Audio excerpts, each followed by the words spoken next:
Sharks evolved over 400 million years ago into one of nature's most graceful, streamlined, and simply beautiful predators.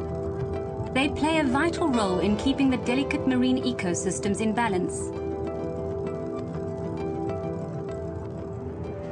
But then, only 45,000 years ago, modern humans appeared and spread like a killer virus, devouring much of Earth's resources to feed an ever-growing human population and greed. A prime target is sharks. The delicate scale in the oceans is tipping fast, and for all their perceived menace, sharks are extremely fragile and in deep trouble.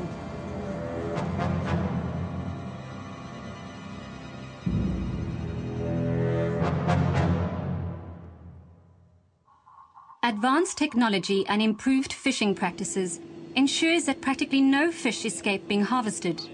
A recent scientific report projected the collapse of all fisheries by the year 2050. And as traditional fish stocks decline, shark catches are increasing. Already over 110 shark species on the international red list are threatened with extinction, mainly because of lack of fisheries management. As a marine and shark conservationist, I've been working very closely with sharks for many years.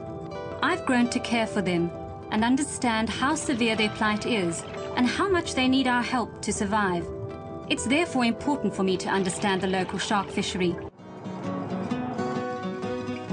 José's longline operation, though smaller, operates exactly the same as all others worldwide.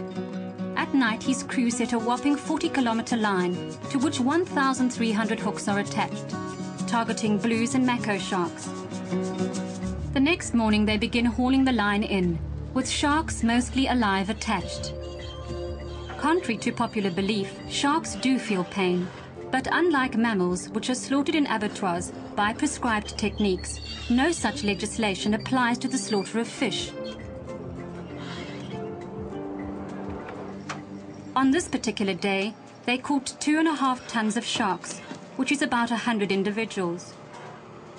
This is a perfectly legal operation, and finning is allowed, provided José returns to the harbour with each carcass and its fins.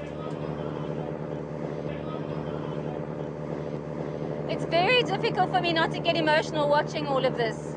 Just the amount of these beautiful sharks that have been taken out of the water is quite something to witness. And then just to think that this is actually a very, very small boat, and the amount of sharks that they're taking out in comparison to the larger vessels out there is minuscule. Many of these larger foreign fishing vessels have been found guilty of illegal fishing practices in the past. In 2003, they were prohibited from entering our waters to fish, but many are now back through joint ventures with the South African tuna and swordfish permit holders. The motivation is that they have bigger vessels and superior skills, which will ensure good catches. Based on these catch records, the international fishery organizations which manage these global stocks will award South Africa good future quotas. But true to their reputation, an independent observer, Ray Manning, which was on one of these foreign vessels, witnessed illegal fishing practices. What's more, he managed to get actual proof of illegal finning taking place. Whole of the Africa East Coast is being exploited. They cut all the pectoral and the dorsal fins off the shark, and then they just drag the shark over the side and chuck it back into the water. The sharks are still alive. They're actually still fighting when they go over the side. And they will sink to the bottom and then die slowly or be attacked by other sharks.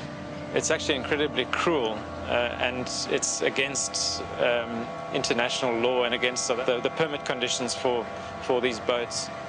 This is inside our territorial waters, in fact within 25 miles of the coast. There were 3 boats fishing with the boat I was on. The other observer, after my experience, reported that the fins on his boat had all been dumped over the side.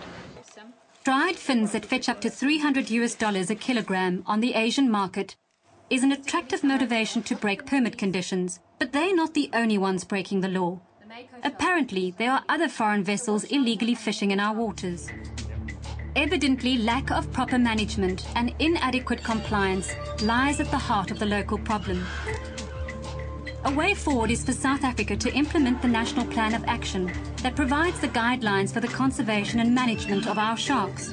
Currently a document drafted in 2000 and since aptly coined the National Plan of Inaction. Many shark species have declined by 90% due to overfishing. They simply can't keep up with the demand because they grow slowly, mature late and have few young. We have little to fear from them. They have everything to fear from us. And it is government's duty to fulfill its obligation to help save our sharks. Everything is connected. Since sharks play such an important role in keeping the marine ecosystems in balance, if the oceans are depleted of them, it will have severe repercussions on the millions of people that depend upon the oceans for food. We need our sharks for these reasons, and for the simple joy of knowing that some of the most highly evolved animals in the world are still out there.